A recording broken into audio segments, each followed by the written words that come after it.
출애굽기 34장 15절입니다.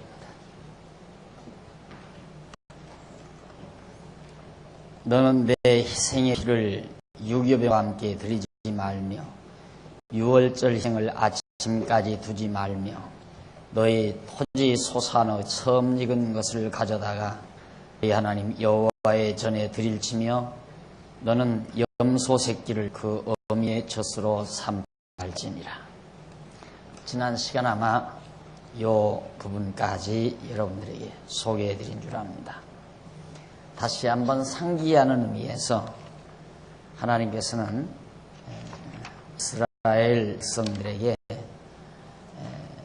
모세를 불러서 모세를 통하여 언약을 맺으시고 그 언약을 잊지 않고 기억하게 하시려고 유월절 양 제물을 드리게 하고 그리고 그 제물을 먹는 방법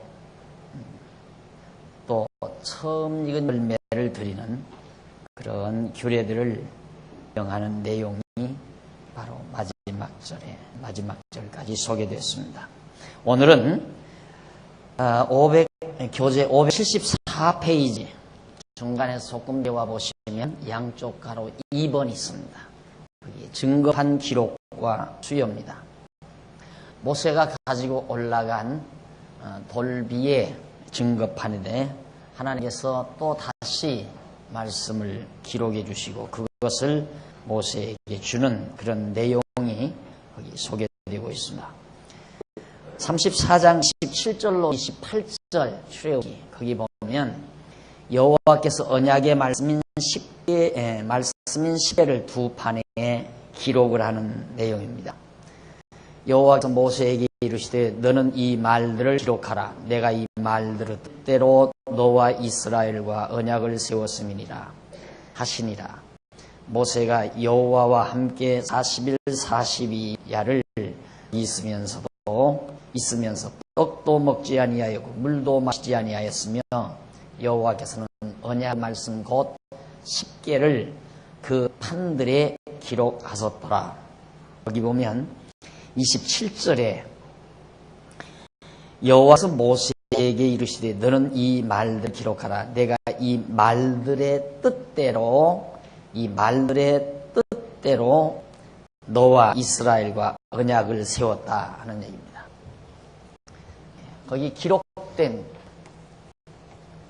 10계명이죠. 이 10계명의 뜻을 따라서 언약을 맺었다 하는 얘기죠. 그러니까 10계명은 모든 언약의 기본입니다.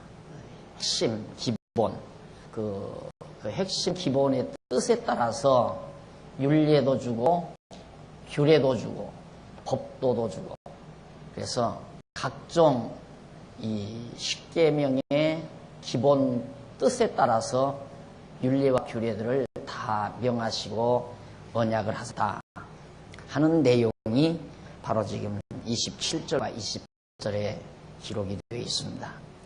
그래서 10계명을 보면 10계명의 내용에 의해서 10계명은 우선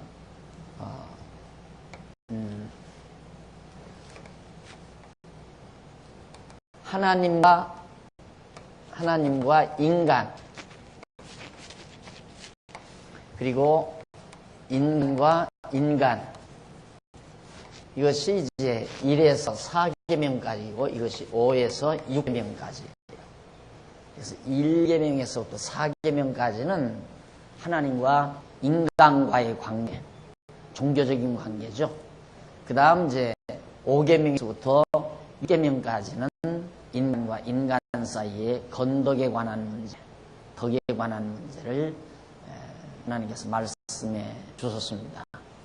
그래서 이 10계명을 보면 하나님과 인간과의 관계에서 범죄를 했을 때 여기서 이제 규례, 제사규례를 통해서 제사규례를 통하여 이제 하나님을 경외하고 섬기는 그런 규례로 언약을 하시죠.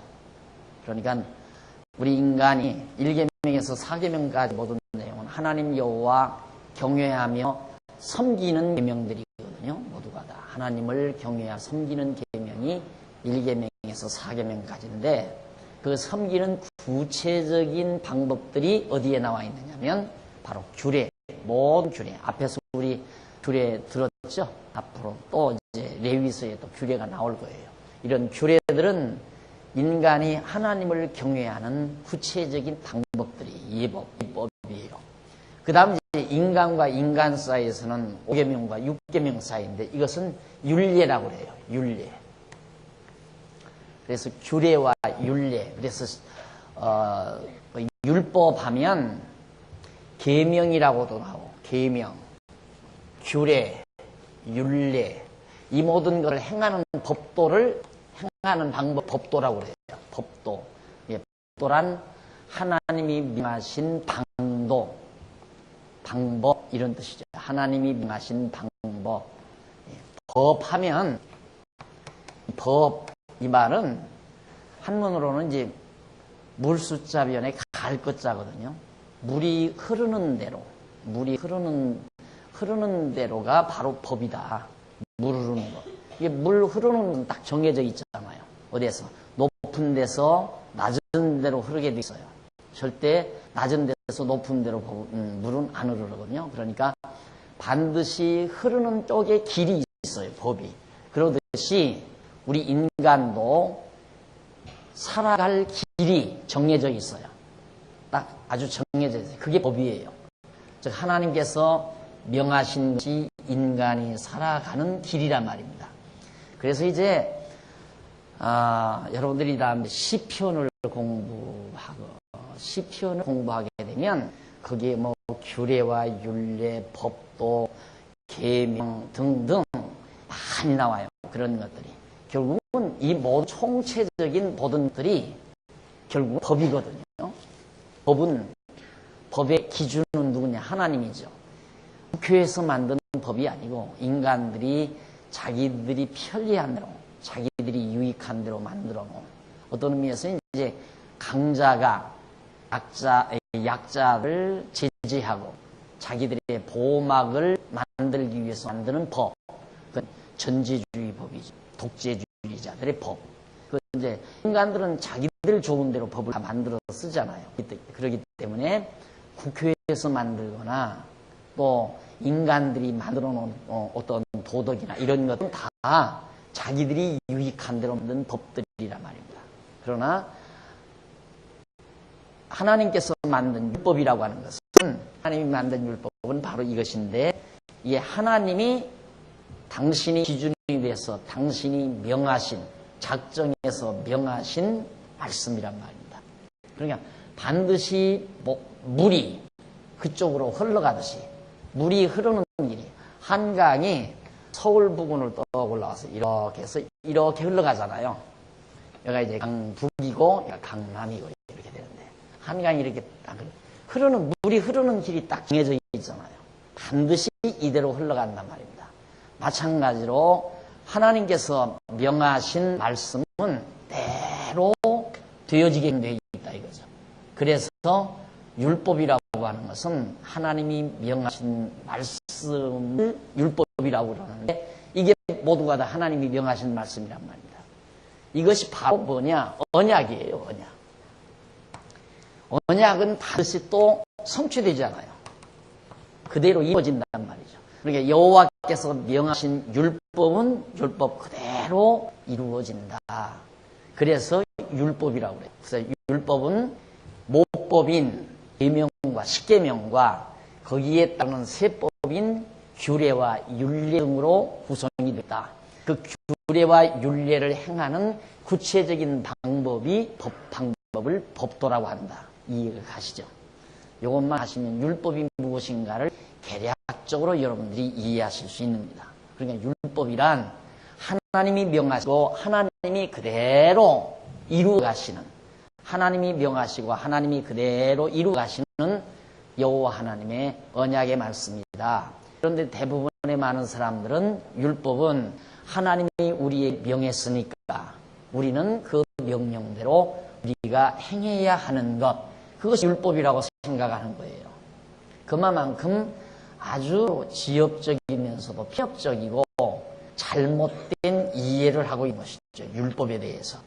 그러니까 율법은 모법이 가장 근본되는 모법이 계명이고 십계명이고 그 십계명 중에 1계명에서 4계명은 하나님과 인간과의 관계, 인간이 하나님을 경외하는 방법, 경외하는 것에 대한 계명이고 그 다음 5계명에서 6계명은 인간이 인간과의 관계에서 이루어지는 계명인데 그 방법은 구체적인 방법으로 바로 하나님을 경외하는 방법은 규례, 인간과 인간 사이에서 지켜져야 할 그런 계명은 율례라고 그래요.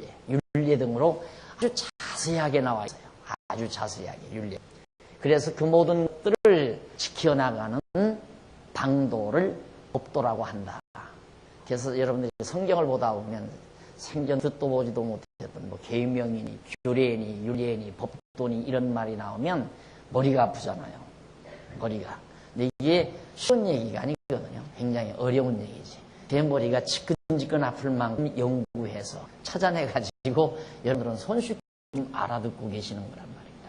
그래서 이것은 모두가 다 언약이고 그 언약은 반드시 하나님께서 이루어 가신다. 오늘 이 공부만 마치고 집에 가셔도 오늘 여기 왔다 가시는 시기도 충분하고 시간값도 충분한 내용입니다. 이 내용 하나.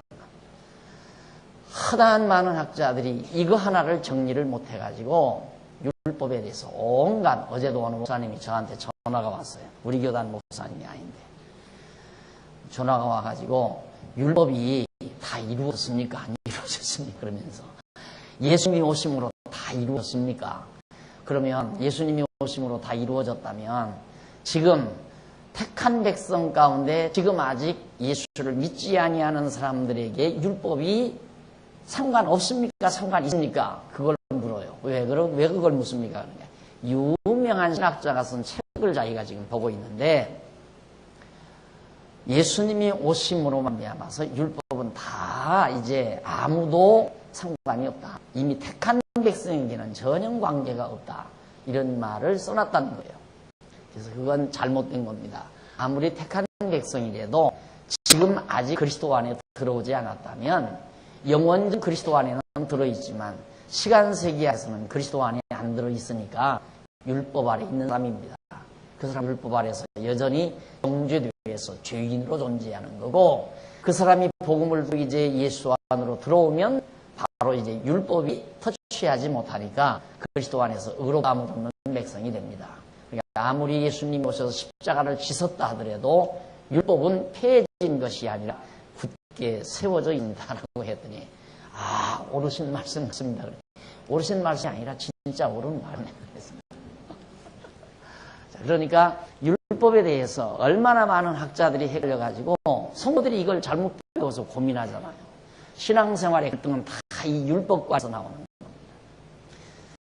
이건 좋은 공부하셨습니다. 그 다음 575페이지 34장 29절 모세가 증거의 두 판을 가지고 시내산에서 내려옵니다. 모세가 그 두 판을 자기 손에 들고 시내산에서 내려오니 그 산에서 내려올 때 모세는 자기가 여호와와 말씀하였음을 인하여 얼굴 꺼풀에 광채가 나나 깨닫지 못하였더라. 모세가 여호와 하나님을 이제 시내산에서 만나고 내려오는데 하나님께서 기록해 준 십계명판 구절을 가지고 이제 안고 내려오는 겁니다. 그런데 영광의 하나님과 더불어 거기서 말씀을 듣는 동안 40여 동안 듣는 동안 얼굴에서 광채가 발휘했어요. 모세의 얼굴에. 그런데 모세는 전혀 그걸 느끼지를 못했다 하는 얘기입니다. 물론 이 광채는 새 언약의 말씀으로 오실 하나님의 영광 광채이신 예수 그리스도에 대한 예표로서의 모형 그림자라는 사실은 우리 고린도후서 3장 7절에서 사도 바울이 가르쳐주고 있습니다. 그러니까 벌써 모세의 얼굴에 광채가 나는 것은 새 언약 장차 이 십계명을 하나님께로부터 옛 언약이거든요. 이것은 옛 언약. 이것은 옛 언약. 언약은 언약이되 옛 언약. 그러면 모세는 옛 언약을 받아가지고 오면서도 광채가 났는데 예수는 새 언약. 이건 구약이고 옛 언약이니까 구약이고 이건 신약이에요. 신약 성경. 이 신약을 가지고 오실 새 언약의 중보자가 되시는 예수 그리스도가 바로 영광의 광채라는 사실, 이것을 사도 바울이 고린도후서 3장 7절에서 가르쳐준 바가 있다. 그래서 벌써 모세를 통하여 장차 영광으로 오실 하나님의 영광과 광채로 오실 예수 그리스도에 대하여 분명히 가르쳐줍니다. 그런데 중요한 것은 모세 얼굴에 나타났던 광채, 여기에 나타났던 예수님의 얼굴에 나타났던 광채, 이것은 없어질 거다 이 말이에요. 이것은 영원한 거고 이건 없어질 거고. 모세의 얼굴에 나타났던 광채는 그게 없어졌잖아요. 그 말은 이 모든 것들이 다 없어질 거다 그 말이에요. 결국 이 모든 것, 우리에게는 이 모든 것이 다 없어져 버린 우리 그리스도 안에 있는 우리들의 말. 그러면 어디에 있는가? 없어지리 아니할 그리스도의 영광의 광채 안에 우리들은 존재한다. 그리스도의 새 언약 아래 우리들은 소속되어 있다는 사실이죠. 우리는 옛 언약 아래 있다가 새 언약으로 옮겨온 거예요. 그걸 모세 아니에요. 예수거든요. 모세를 통해 주신 율법, 옛 언약이죠. 옛 언약. 옛 언약 안에 있던 이 사람들은 죄인이에요. 여기서는 죽어요. 그래서 새 언약, 예수 그리스도의 새 언약 아래서 의인이 돼요. 의인이에요. 여기서는 살아요. 그래서 예수님이 그래서 죽었다가 사신 것이다. 예수가 십자가에 못 박혀 죽으셨다가 다시 사신 이유는 우리를 옛 언약에서 죽을 우리를 대신해서 죽으시고 새 언약에서 살아야 될 우리를 살리시기 위해서 예수님이 부활하신 것이다. 그래서 예수 그리스도는 바로 옛 언약을 완전히 이루시고 새 언약도 완전히 이루시는 언약의 주인공이시죠. 예수 그리스도가. 그래서 예수 그리스도는 우리의 죽음을 옛 언약 안에서 율법 아래서 죽어야 할 우리의 죽음을 대신 죽으시고 하나님의 은혜 언약 아래서 새 언약 아래서 살아야 될 우리들을 살리기 위해서 3일 만에 부활했다. 그래서 사도 바울은 우리가 그리스도와 함께 죽고 이 그리스도와 함께 살았다라고 그렇게 밝혀준 이유가 바로 이러한 진리를 내포하고 말씀한 내용입니다. 그 다음 이제 34장 30절로 35절 모세 얼굴 거풀에 나타나는 광채를 수건으로 가리웠다. 모세 얼굴에 나타나는 광채. 아론과 온 이스라엘 자손이 모세를 볼 때 모세의 얼굴 거풀의 광채남을 보고 그에게 가까이 하기를 두려워하더니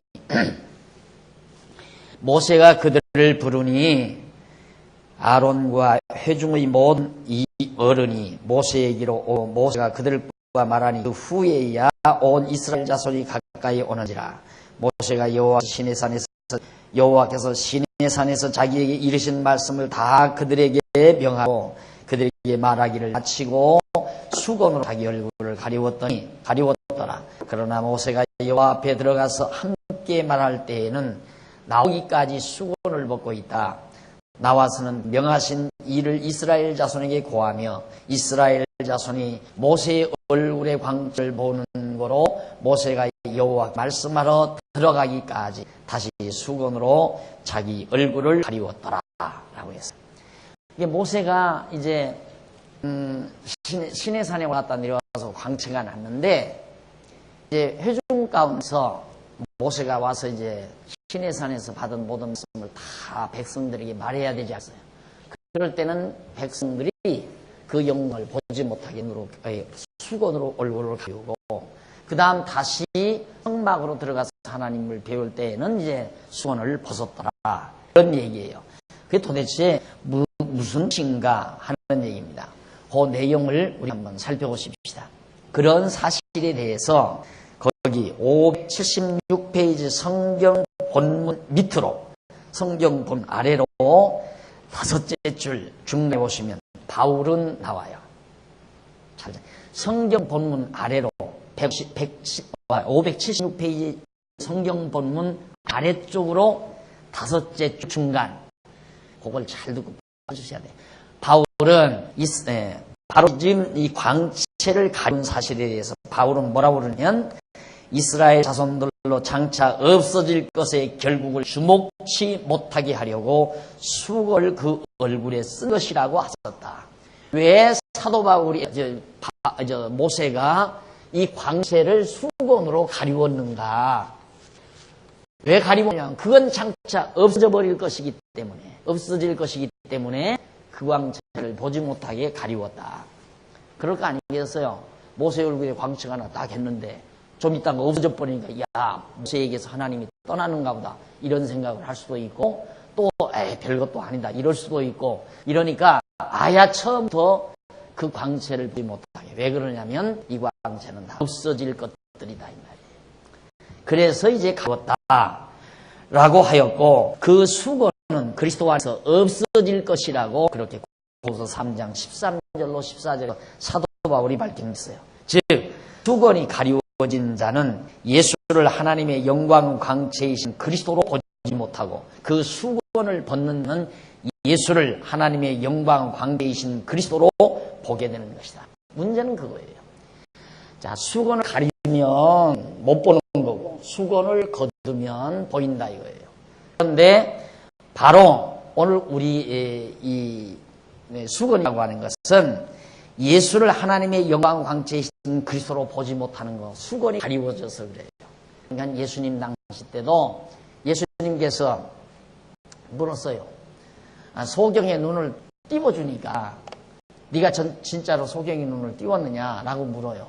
그러니까 띄웠다라고 얘기를 하면서 이제 그 말로 토론이 벌어졌는데, 너희들이 정말 눈이 뜬 자라면 너희들이 소경이다 그랬어요. 너희들이 소경이다 그러니까 우리가 왜 소경이야 이렇게 눈을 보고 있는데, 바리새인들이 이제 그렇게 반문을 하니까 예수님께서 뭐라고 그러냐면, 너희가 차라리 보지 못한다고 했으면 죄가 없으려니와 본다고 하니 죄가 그저 있느니라 라고 예수님이 말을 해요.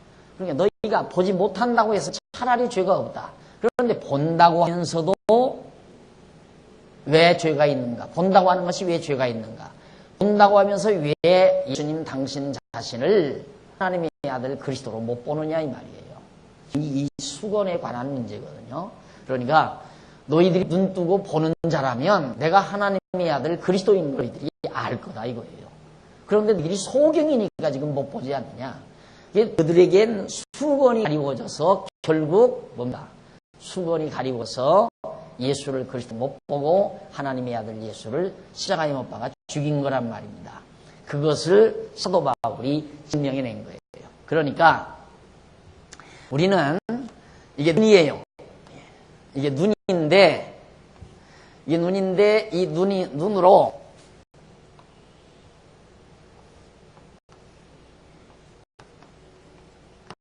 구약 성경을 통하여 신약을 바라봐야 돼요. 구약을 통해서 뭘 봐야 되냐? 이걸. 그러니까 구약에 가리우면 신약이 보이지를 않죠. 구약이라는 렌즈를 통해서 신약을 바라볼 수 있는 눈이 열려야 된다 이 말이에요. 그런데 바리새인들은 구약 성경에 가리워가지고, 율법에 가리워가지고, 수건에 가리워가지고 예수가 그리스도라는 사실을 보지 못했다고 말해요. 그러니까 너희들은 눈이 뜬 게 아니라 눈이 멀었다 이 말이에요. 눈이 멀어버렸다. 이것이 예수님께서 하신 말씀입니다. 그러니까 우리는 지금 현 구약 성경을 배우지만은 왜 구약을 배우는가? 구약 성경을 왜 배우는가? 이 구약을 통하여, 이 렌즈를 통하여 우리는 신약에 나타나신 예수가 그리스도이심을 확인하는 작업을 지금 해가고 있는 거거든요. 그래서 공부하면서 꼭 언제나 바로 이것은 예수 그리스도에 대한 대표로서의 모형과 그림자다. 예수를 소개하잖아요. 대목에서 예수 그리스도를 소개하는 이유가 바로 거기 있습니다. 그러니까 우리가 구약 성경을 배우지만 예수 그리스도를 지금 찾아가고 있는 거죠. 왜 그러냐면 예수 그리스도의 새 언약 아래 들어가야 우리가 사니까. 이 옛 언약 아래, 없어질 옛 언약 아래 있으면 죽어요, 그냥 우리들은.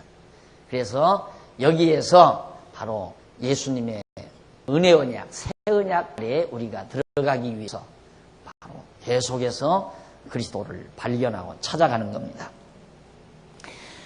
그 다음 이제 계속 조금 보십시다.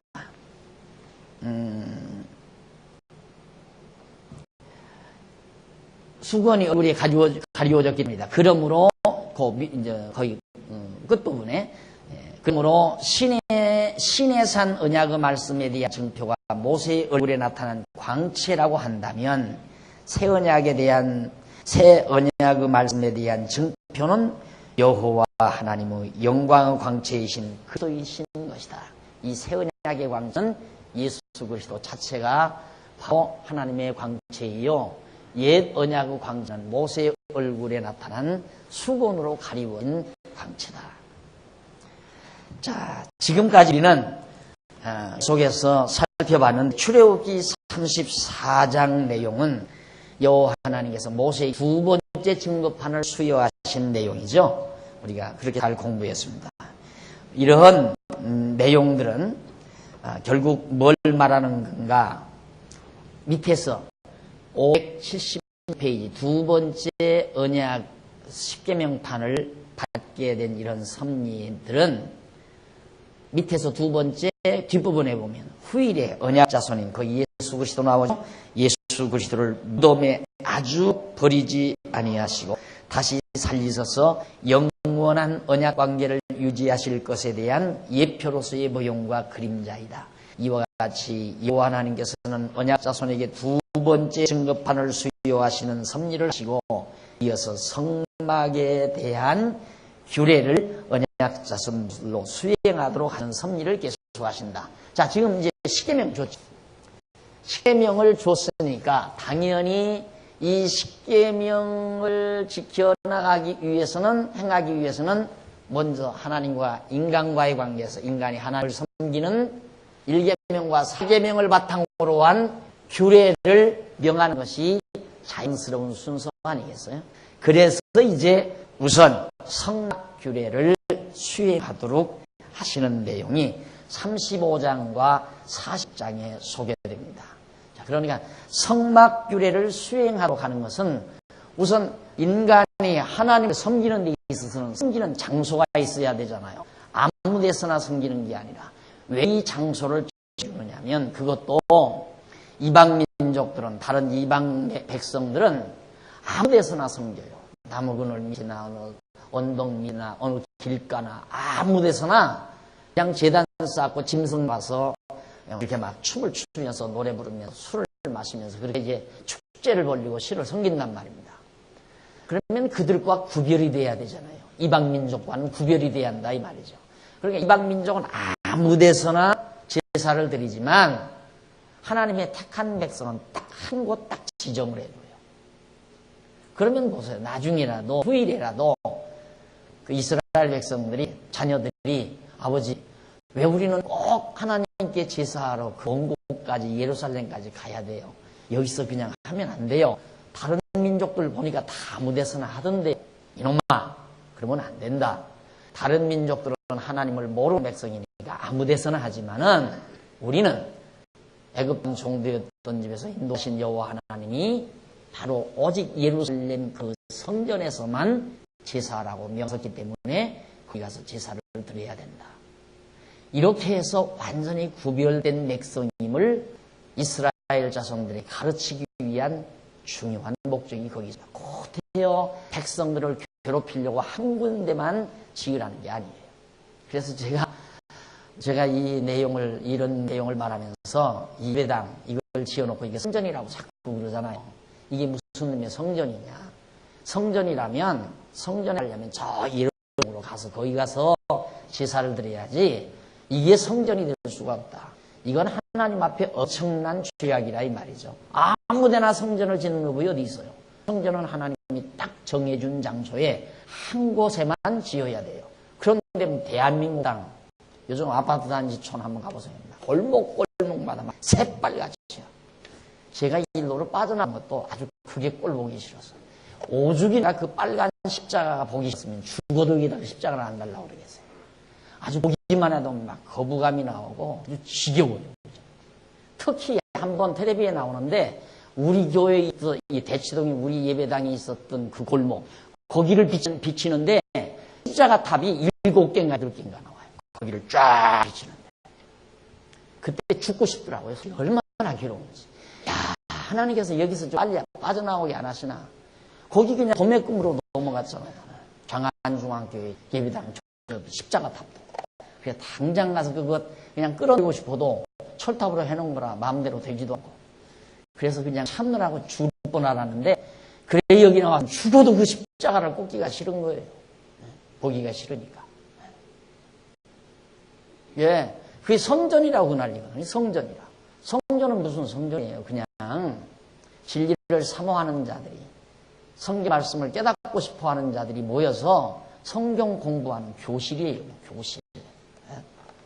그 이상도 그 이하도 아니에요. 그 교실 공부도 하고 차도 마시고 맛있는 음식도 같이 나누고 서로 친교하면서 같이 편안하게 지낼 수 있는 처소, 그런 곳이란 말입니다. 이것이 바로 우리 성도들의 회관이고 주말 별장이라고 내가 그러잖아요. 오죽했으면 이 장안중앙교회당은 여러분들의 주말 별장입니다. 요즘 화요일 별장 거 되잖아요. 도시락 싹 싸가지고 와서 되게 재밌대요. 지금 도시락 냄새가 살살, 밥 냄새가 나서 빨리 가시고 싶을 거예요. 아침 늦게 일어나서 아침 식사도 못 하시고 싸우셨을 테니까. 그런 곳이에요. 그냥 재밌게 말씀 배우고 생각이 같은 성도들과 함께 아름다운 친교를 나누면서 즐거운 시간을 보내는 장소. 그것이 하나님 앞에 드린 산 제사죠. 여러분, 무엇 때문에 명절 때 고향에 계신 부모가 백지에 간 자녀 손들이 돌아오기를 무엇 때문에 기다립니까? 용돈 얻으려고요? 그거 아니잖아요. 용 받고 싶어서 그런 게 아니에요.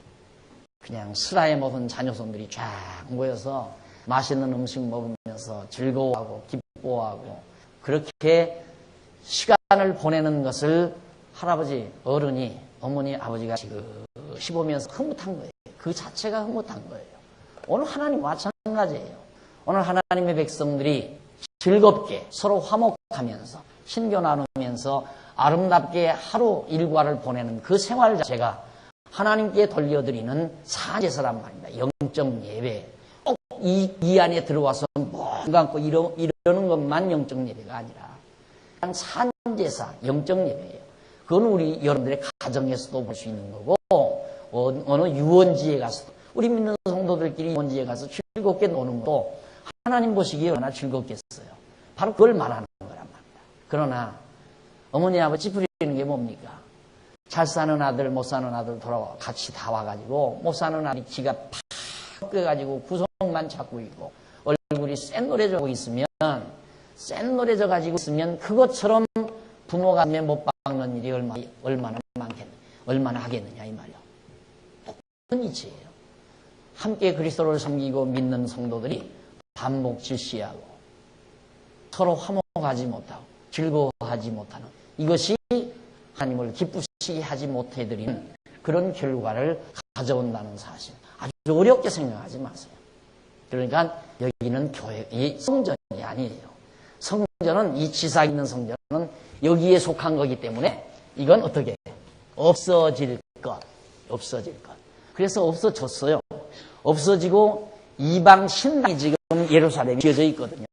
그런데 이 바보 멍충이 같은 유대인들은 지금도 수건을 가리워 놨기 때문에 예수를 못 보고 구약을 통해서 예수가 그리스도이심을 못 보고 자기들이 십자가에 못 박아 죽인 예수가 하나님의 아들 그리스도라는 사실을 못 보고 아직도 그들은 성전을 예루살렘에다 짓겠다는 거예요. 지금 유대인들이. 이게 무너졌으니까 다시 지어야 한다. 그래서 그걸 지키기 위해서 지금 오늘 또 회의 열어졌는데 뉴스 오늘 또 이스라엘 수상하고 팔레스타인 누구하고 만나서 조약을 맺고 하려고 하는데 그게 잘 안 돌아가는 거예요. 왜 그런 싸움이 벌어지나? 그 예루살렘 성전터를 뺏기 위해서 그러는 거예요. 누가? 유대인들이. 근데 그 성전터를 지금 몇 군데서 그거 점령하고, 예루살렘에서 점령하고 있거든요. 그러니까 거기에 뭐 자존심 관계, 이해 관계가 붙어가지고요. 죽기 살기 하고 그거 안 내놓는 거예요. 유대인들은 죽기 살기 하고 그걸 차지하고. 왜? 거기다가 걸어간 성전 짓고 여호와 하나님께 제사 드리겠다 이거예요. 과거 구약 성경처럼. 이거 다 없어질 건데. 그렇게 미련한 백성들이 그리스도를 수건 때문에 못 보고 지금 저렇게 전쟁을 일으키고 늘 불안 속에서 살아가고 있다는 사실이 역사의 오늘의 현실입니다. 그런데 그런 성막 규례를 이제 수행하도록 하나님께서 섭리하시는 내용인데, 우선 밑에 양쪽 가로 1번 보면 성막 제조의 준비, 성막을 만드는 준비를 서둘러요. 그것이 35장에서 36장 7절까지 소개됩니다. 그럼 넘어가서 518페이지, 그래서 세 번째 35장 1절로 3절에 보면 모세가 회중에게 안식일에는 일하지 말라고 전해주죠. 안식일에는 너 짓지 말라 이 말이에요. 쉽게 말하면 어떤 일도 하지 말라. 안식일에는 그것도 여호와 하나님 잊어버리지 않게 하려는 거죠. 그리고서 이제 그 안식일에 일하지 말라 하는 내용인데, 거기 한번 보십시다. 578페이지 밑에서 10번째 줄 줄바군데 보시면, 그런데 모세는 그 백성에게 안식일에 대한 계명을 다시 언급한다. 이 이유는 이스라엘 회중이 성막을 제조하는 일을 시작하게 되면서 이 일에만 몰두하다가 안식일을 잊어버리게 되어 애굽 무거운 짐 밑에서 인도하여 내신 여호와 하나님을 잊어버리고 배반하게 될 것을 염려하여 때문이다. 이와 같이 안식일 규례는 후일에 택함을 받은 성도들이 예수 그리스도 안에서 참 안식, 내가 너희를 편히 쉬게 하리라. 예수님이 약속했죠. 우리는 날짜 안식일을 지키는 게 아니라 예수 그리스도 안에서 심령의 안식, 정말 편안함을 누리게 하기 위해서 누리는 그런 한 예표로서의 모형과 그림입니다. 그래서 예수님께서는 인자는 안식일의 주인이라고 말씀하셨고, 신약교회는 율법의 계명에 의한 안식일 날짜를 지키는 것이 아니라 안식의 주인이신 그리스도 안에서 누리도록 하신 신령한 심령의 안식을 지키는 것이다. 우리 성도가 가장 불행한 일이 뭐냐면 심령의 편안함을 잃어버리는 일입니다. 심령의 평안함을 잃어버리는 것이 가장 불행한 일이에요. 왜? 내가 심령의 편안함을 가지고 있다는 건 안식을 잘 지키고 있다는 일이에요. 안식을. 그래서 그리스도 안에서 내 마음이 편안할 때 왜 마음이 편안한가? 그건 여호와와 아주 밀접한 관계가 있어. 여호와. 그러니까 내 마음이 평안하면 여호와 하나님을 잊을 수가 없어요. 반대예요. 평안하면 잊을 수 없는 게 아니라 여호와 하나님을 잊지 않고 기억하고 있기 때문에 마음이 편안해요. 그래서 이제 평안함이라는 중요해요. 심령이 평안하다는 말은 아직 우리는 여호와 하나님을 잊지 않고 기억하며 경외하는 마음을 가지고 있기 때문에, 예를 들어서 내일이 근심, 걱정, 내일에 대한 일이 염려와 근심이 생긴다. 그건 벌써 여호와 하나님 잊어버린 거예요. 아까 말씀드린 대로 하나님께서는 다 작정하셔서 다 명해오셨어요. 법도를. 가야 할 길, 내가 살아가야 될 모든 생애의 모든 여정을 물 흐르듯이 정해놓은 것처럼 법을 하나님께서 다 정해놨어요. 이런 여호와 하나님을 우리가 기억하고 경외해야 심령이 평안하다 이 말이에요. 그렇게 했어요. 근데 그 여호와 하나님 잊어버리는 순간 근심, 걱정, 불안, 초조가 생기게 돼 있죠. 그래서 심령의 평안을 잃는 것이 우리 성도의 가장 불행한 일이다. 그때 하나님께서는 바로 이 평안함을 잃었을 때 평안함을 얻게 하려면 여호와 하나님을 다시 기억하게 되지 않겠어요? 그래서 여기에서 바로 채찍이라는 거, 하나님의 책이라는 것이 여기에 이제 필요하게 되죠. 잊어버리니까 따끔하게 때려서 다시 기억나게 하려는 거예요. 그래서 마음에 평안이 없는 것이 제일 불행한 일이다. 우리가 안식을 지킨다는 것, 심리 안식을 지킨다는 것이 얼마나 성도의 생활이 소중하고 귀한 것인가. 이 심령의 평안함만 가지고 있으면 남 미워하겠어요? 남의 것을 욕심을 내겠어요? 나쁜 생각을 하겠어요? 어떤 것도 우리 마음에 어두운 생각이 들어오지 않습니다. 평안한 마음만 있으면. 그러니까 자연히 정말 우리의 삶도 하나님 앞에서 아름다워질 수밖에 없는 결과를 가져오는 거죠. 그래서 안식일을 기라는 것은 우리가 그리스도 안에서 심령의 평안함을 유지하는 걸 말합니다. 그것에 대한 예표요, 모형과 그림자다. 평안하십니까? 이 인사가 최고의 인사예요. 그래서 그 말이 뭡니까? 평안하십니까? 샬롬이란 말이에요. 샬롬. 평강. 예루살렘이란 말 있죠? 예루살렘이란 말은 평강의 도시라는 말이거든요. 평안의 도시. 그러니까 샬롬 이 말을 샬롬 그 말이 평강이라는 말이에요. 평안. 그래서 유대인들은 인사가 샬롬. 평안하십니까? 가장 좋은 인사죠. 오늘 우리들은 항상 집사님 평안하십니까? 네, 평안합니다. 그 말은 나 여호와 하나님 잊지 않고 있습니다. 그 말 똑같은 말이에요. 알았어요? 여호와 하나님 잊지 않고 기억만 하면, 기억에서 경유만 한다면 어떻게 마음이 편하지 않겠어요?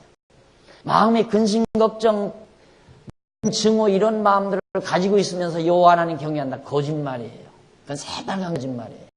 있을 수가 없잖아요. 여호와 하나님 경외하면 어떻게 평안해지지를 않아요. 예를 들어서 어린아이가 우리 엄마 집에 계시다 라고 생각하니까 평안해지는 거죠. 그런데 엄마가 집에 계시다는 것이 의심스러운 순간 불안한 거예요. 도둑놈이 어떡하나, 무서운 개가 들어오면 어떡하나. 만사가 다 근심 걱정이에요. 저녁밥은 누가 줄 건가. 하나 다 걱정되잖아요. 엄마가 안방에 계시다 라니까 어린아이가 그 방에서 즐겁게 그냥 노는 거예요. 평안하게. 그게 믿어지니까. 똑같은 원리예요. 똑같은 원리. 여호와 하나님이 내 모든 생에 가야 될 이 법, 강물처럼 흐르는 길 정해져 있어요. 인간들이 이 강을 바로잡겠다고 완전히 포크레인으로 다 파서 만들기 전에는 하나님께서 흐르게 하신 이 길 그대로 흘러가. 그러면 인간들이 이렇게 포크레인으로 파서 강물은 돌지 모르지만 하나님이 정하신, 한 번 작정해서 정해놓으신, 그리고 언약에 놓으신 우리들이 가야 될 모든 생의 여정은 변함이 없어요.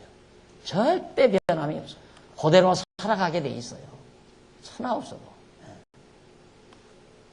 예를 들면 내가 주식 투자를 해서 손해를 보도록 정해져 있다. 그렇게 생각을 하고 내가 주식 투자를 안 하는 거예요. 난 정해져 있다 해서 했는데 나는 될 수 있는 한 손해를 안 봐야 돼. 죽어도 손해를 안 보려고 애를 쓰는 거예요. 애를 쓰는데 주식 투자해서 망하게 되는 거예요. 결국. 왜? 자꾸만 동생이 와가지고 보증을 서달라고 한다 이거예요. 동생이 보증을 서달라니까 안 서줄 수 있어요? 동생이 갔다가 돈 갖다가 주식 투자해가지고 망하니까 결국 자기도 함께 주식 투자해서 망하는 결과를 가져오게 돼요. 천하 없어도 필요 없는 거예요. 하나님 정하신 법도대로, 하나님 정하신 명령의 말씀대로 우리는 살아가게 돼 있다. 이게 다 믿어져야 모든 근심 걱정 다 사라지고 심령의 평안함이 안착될 수 있다는 거 꼭 명심하시길 바랍니다. 그 다음 모세가 성막제조할 재료를 여호와께 드리라고 전해주는 내용이 579페이지 상단 35장 4절로 모세가 이스라엘 자손의 온 회중에게 고하여 가로되 여호와의 명하신 일이 이러하니라. 이르시기를 너희의 소유 중에서 너희는 여호와께 드릴 것을 취하되 무릇 마음에 원하는 자는 그것을 가져다가 여호와께 드릴지니 곧 금과 은과 놋과 청색 자색 색실과 가는 배실로 은소털과 붉은 물들인 수양의 해다르 가죽과 조각목과 등유와 및 관유에 드리는 향품과 분향할 향을 만든 향품과 호마노며 에봇과 흉패에 물릴 보석이니라. 성막을 제조하는 데 들어가는 각양의 재료들이죠. 이걸 전부 여호와께 드리라. 근데 이걸 아주 즐겁게 계속해서 연속해서 또 보십시다. 거기 중간쯤 보면 579페이지 한 중간쯤 보면 줄바꾼 데가 나와요.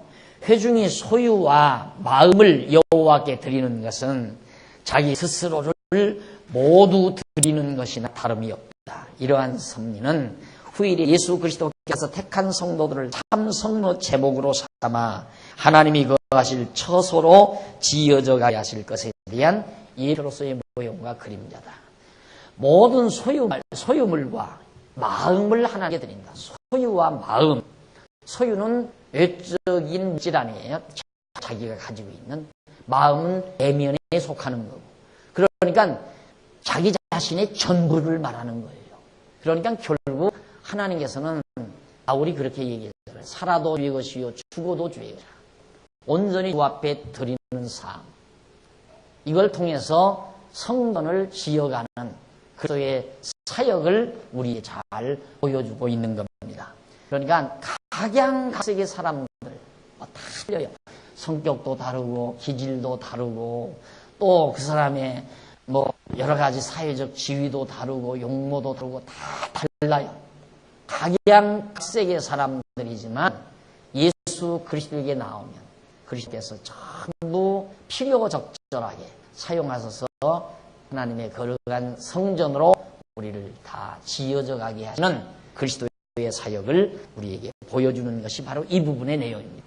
그 다음 35장 10절로 19절에 보면 모세가 마음이 지혜로운 자는 성막을 만들라고 그렇게 말하죠. 무릇 너희 중에 마음이 지혜로운 자는 와서 여호와의 영하신 것을 다 만들지니 곧 성막과 그 막과 그 덮개와 그 갈고리와 그 널판과 그 띠와 그 기둥과 그 받침과 증거궤와 그 채와 속죄소와 그 성막에 필요한 성물들 기구들 성물 반치하게 불을 켜는 등대와 그 기구와 등잔과 등과 분향단과 채와 관유와 분향할 향품과 성막 문우 장과 번제단과 그 못 그물과 그 채와 그 모든 기구와 물두멍과 그 받침과 뜰의 포장과 그 기둥과 그 받침과 뜰 문우 장과 장막 말뚝과 뜰의 포장 말뚝과 그 줄과 성소에서 섬기기 위하여 공교히 만든 옷 곧 제사장 직분을 행할 때 입는 제사장 아론의 거룩한 옷과 그 아들들의 옷이니라. 이런 것들을 누가 만드는가? 너희 중에 마음이 지혜로운 자. 생각해 보십시오. 얼마나 그 성막에 속한 것, 성막도 어렵지만 성막 안에 놓는 성구들이 얼마나 어렵습니까? 만들기가. 그런데 그 모든 것들을 누가? 지혜로운 자가 만든. 너희 중에 지혜로운 자. 성전은 지혜로운 자가 짓는 거예요. 성전을 짓는 자가. 그래서 잠언서에 봐도 지혜는 7번을 다듬고 집을 아름답게 짓는다 그랬어요. 지혜가 지어요. 그래서 성전을 누가 짓는가? 하늘의 참 지혜자로신 예수 그리스도께서 영원한 성전을 짓는 겁니다. 아무나 짓는 것이 아니라 지혜로운 자가. 어떻게 해서 하늘의 지혜자로 오신, 하늘에 속한 지혜자로 오신 예수 그리스도께서 머리가 돼서 당신의 지체된 우리들을 다 지혜롭게 만들어요. 지혜롭게 만든다는 말이 뭡니까? 여호와를 경외하는 것이 지혜의 근본이에요. 여호와를 경외하는 것. 여호와 경외하게 만든다. 지혜롭게 만든다. 그 말이에요. 여호와 경외하니까 다 마음이 평안해요. 평안하니까 주변을 살피고 주변을 생각하고 마음이 너그러워지고 화목하고 친교를 나누고 서로 사랑하고 서로 도와주고 이해하고 그래서 성령이 되게 한다. 제가 지금 잠언 쓰는데 이 지혜라는 거 이거 알면 그냥 잠언 다 풀려버리고 말아요. 잠언도 간단한 내용이에요. 어려운 내용이 아니라 지혜. 지혜로운 자가 성막에 모든 걸 만들어라. 그런데 오늘 우리에게는 하늘로 참 지혜자이신 바울이 예수가 하늘로서 온 참 지혜자라고 그랬잖아요.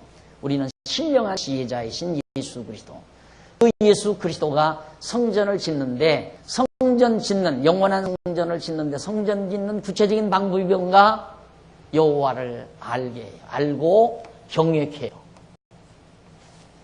그러니까 주일마다 여러분들이 여호와를 가리키는 게 당연하잖아요. 주일날마다 모든 성경 내용 중에서 하나님은 여호와이십니다. 그거 하나 결론 내려드리잖아요. 이유가 어디에 있는가? 여호와 하나님 경외한 지혜자가 되라 이 말이에요. 지혜자가 돼야 성전으로 세워져 가니까. 당연하죠? 지혜자가 안 되면 마음에 평안이 없어요. 평안이 없으니까 불평하고 짜증하고 남 헐뜯고 비난하고 욕하고 당연하잖아요. 그러면 성전 헐어지는 거죠. 그래서 얼마 전 우리 강남노예 권사회 세미나에 가서 제가 그 세미나 주제가 뭐였냐면 권사의 지혜와 덕망이라는 내용이었습니다. 지혜와 덕망. 지혜는 교회를 세우는 거죠. 노회를 세우고 주님의 몸된 성전을 세워가는 거예요. 바로 이 지혜로운 자가 하나님의 성막을 제조해라 하고 말씀한 내용이 바로 거기에 의도가 있는 것입니다. 그 다음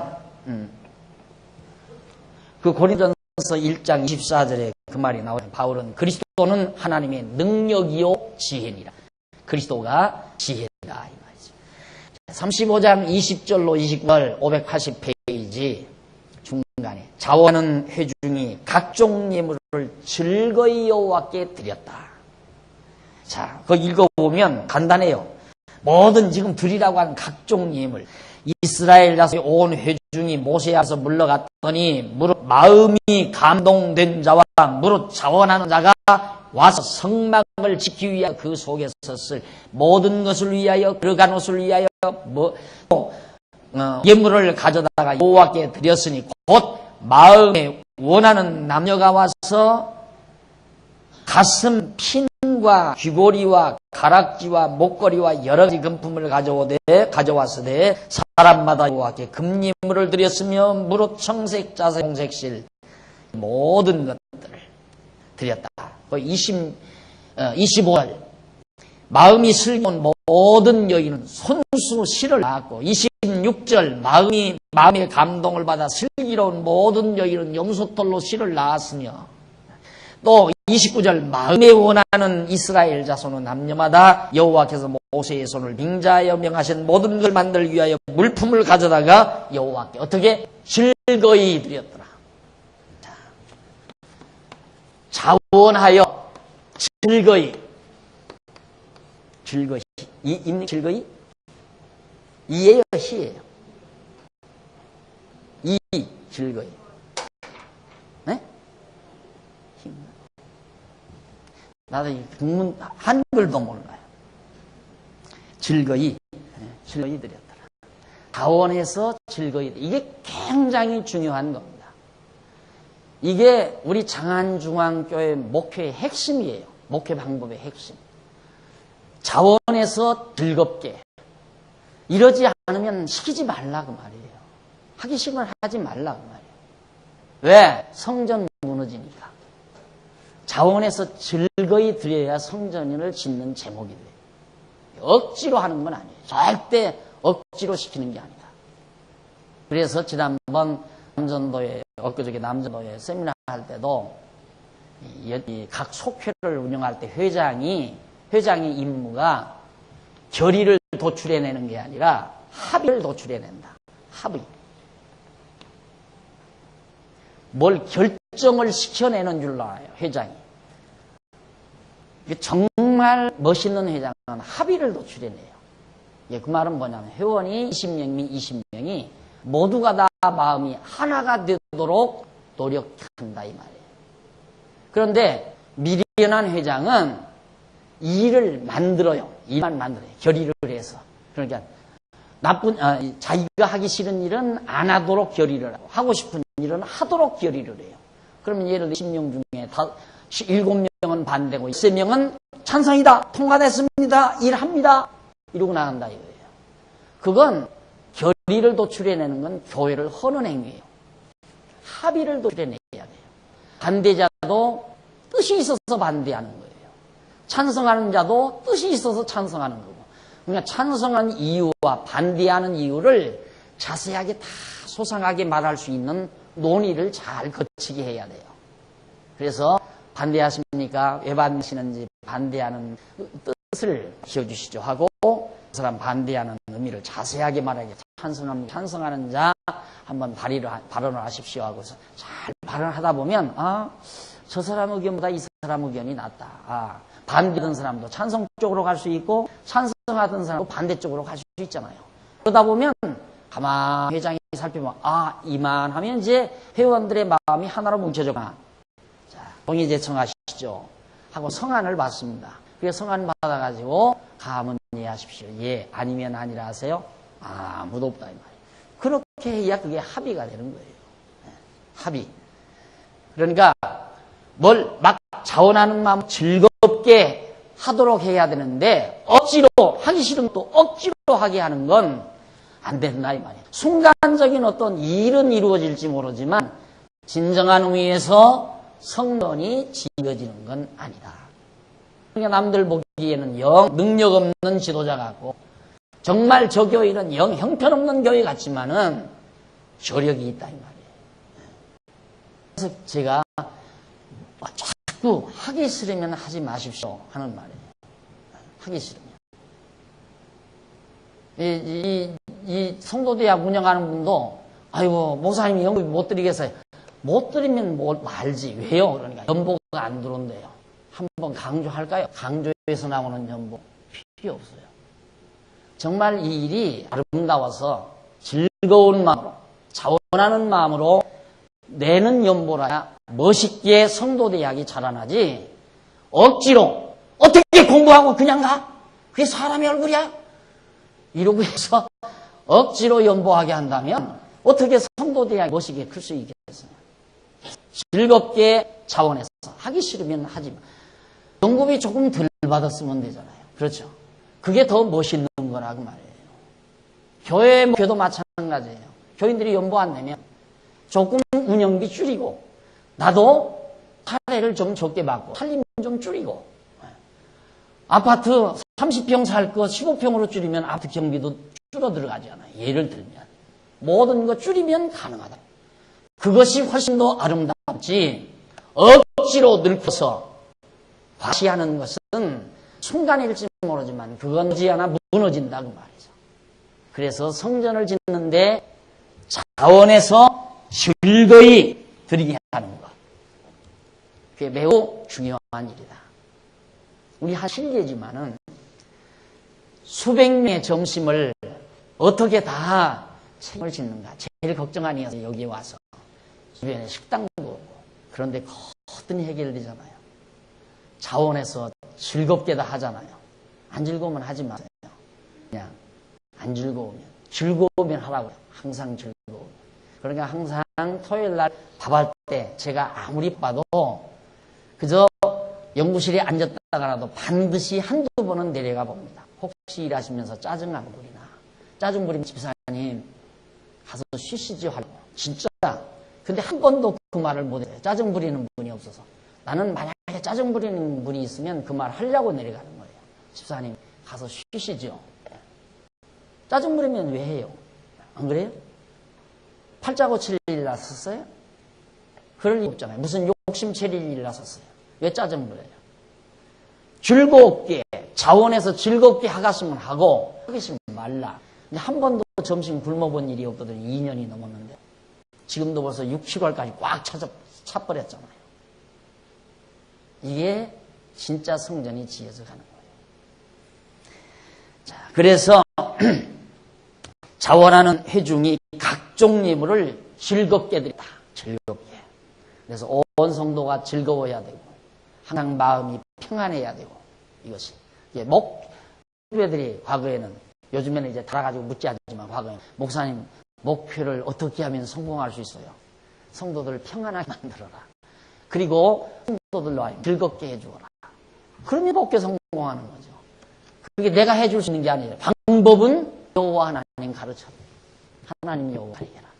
하나님이 여호와신 것을 가르쳐주면 평안해지고 평안해지니까 즐거운 마음이 생기고 마음이 평안하고 즐거우니까 뭔가 주변 사람들을 위해서 봉사할 마음이 생기고 주변 사람을 위해서 배려할 마음이 생기고 자기가 평안하지 못하면 절대 남에게 줄 생각이 없어요.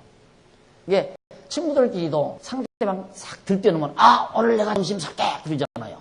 쫙 정말 축하해.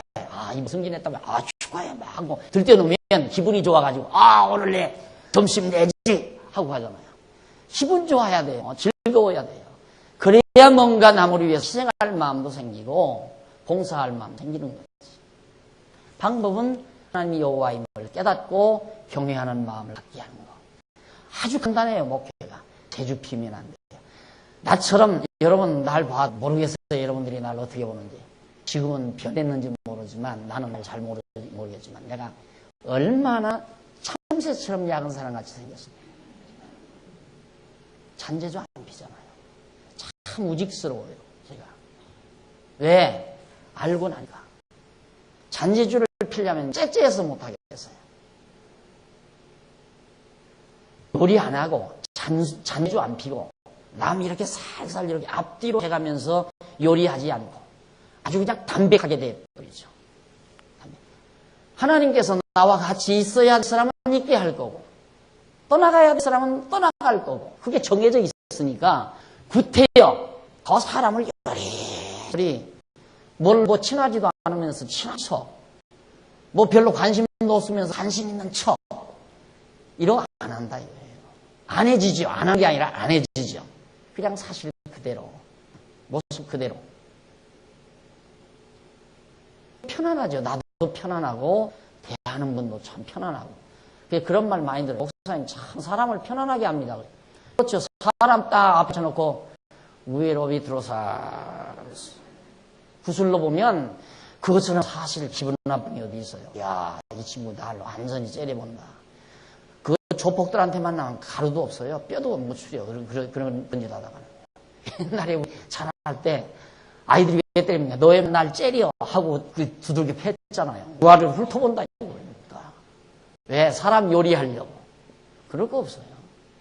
하나님이 다 함께 살아갈 사람은 함께 살아가게 돼 있고 하나님이 떠날 사람은 다 떠나가게끔 돼 있는 거니까 떠나는 사람에게 미련 둘 필요 없고 가까이 오는 분을 거부할 필요 없고 가까이 오는 분과 더불어 진지한 마음으로 사랑하고 애기고 그분을 위해주고 그분 즐겁게 해주고 그러면 사는 것이 목표죠. 안 그래요? 그 다음 35장 30절로 36장 1절까지 보면 여호와께서 유다와 단지파 사람으로 일을 하게 하는 내용이 여기 나옵니다. 여호와께서 유다와 단지파 사람은 너 일들을 해라. 모세가 이스라엘 자손에게 이르되 볼지어다 여호와께서 유다 지파 호루 손자요 우리의 아들인 사레를 지명하여 부르시고 하나님의 신을 그에게 충만케 하여 지혜와 총명과 지식으로 여러 가지 일을 하게 하되 공교한 일을 연구하여 금과 은과 수로 일하게 하시며 보석을 깎아 물리며 나무를 새기는 여러 가지 공교한 일을 하게 하셨고 또 그와 단지파 아시마의 아들 오홀리압을 감동시키사 가르치게 하시며 지혜로운 마음을 그들에게 충만하게 하사 여러 가지 일을 하게 하시 조각하는 일과 공교로운 일과 청색가세 홍색과 가는 배실로 수놓은 일과 짜는 일과 그와 그 위에 여러 가지 일을 하게 하시고 공교로운 일을 연구하게 하셨으니 하셨나니 부사렐과 올리압과 및 마음이 지혜로운 사람 곧 여호와께서 지혜와 총명을 주시사 성수에 쓸 모든 일을 할 줄 알게 하심을 입은 자들은 여호와의 무릇 명한 대로 할 것이니라. 부사렐과 올리압 앞에서도 나왔죠. 그에게 온갖 지혜와 총명과 지식을 주었다. 이스라엘 다윗 왕조를 세우시는 것도 지혜와 총명과 지식으로 세웁니다. 그걸 노래한 것이 바로 잠언서예요. 지혜와 총명과 지식으로 다윗 왕가를 세워 다스려 주시는 여호와 하나님을 찬양하는 것이, 여호와 하나님을 높이는 것이 바로 잠언서의 핵심 내용입니다. 거듭 말씀드리지만 바로 이 지상에 있는 주님의 몸된 교회도 하나님께서 세워져 가시기 위해서 여호와를 경외하는 지혜와 여호와를 아는 지식과 명철을 가지게 해서 교회 일꾼으로 세워서 교회를 세워가게 주님의 몸된 생전을 이루어가게 하는 거다. 여러분들에게 자꾸 공부를 해요. 그래서 우리 교회에서 자꾸 성도대학 졸업해야지. 집사가 어떻게 성도대학도 졸업을 안 하느냐. 졸업하라는 말은 졸업 신청하라는 말이 아니에요. 공부하라는 말이에요. 공부하라. 또 신학원 공부, 신학 공부도 그것도 시키는가? 여호와 하나님을 알게 하기 위해서 그런 거예요. 그래야 거기서 권사도 나오고 집사도 나오고 장로도 나오니까 그런 지혜자가 교회 일꾼이 돼. 여호와 하나님을 알고 경외하는 자가 교회 장로가 되고 권사가 되고 집사가 돼야 교회를 아름답게 지치. 장로나 권사, 집사가 여호와 하나님 경외하는 도 모른다면 어떻게 교회를 세워나가요? 그래서 자꾸만 하라는 거예요. 근데 이제 뭐 졸업신청 그것 때문에 시간을 많이 써요. 그건 노예에 가서 일할 경우, 장로님들은 노예 일을 하잖아요. 그래서 장로님들은 신학원을 수료를 하라는 거고, 학점 등록을 해서, 또 권사님들도 노예에 가서 일할 분들은 신학원 학점 등록을 하시라. 그것이 바로 우리 강남노예가 지금 행정을 이끌어가는 한 방법입니다. 이유가 있어서 그렇다. 이유 때문에. 세우기 위해서. 자, 이제 우리 차 한 잔 드시고 계속해서 36장 2절부터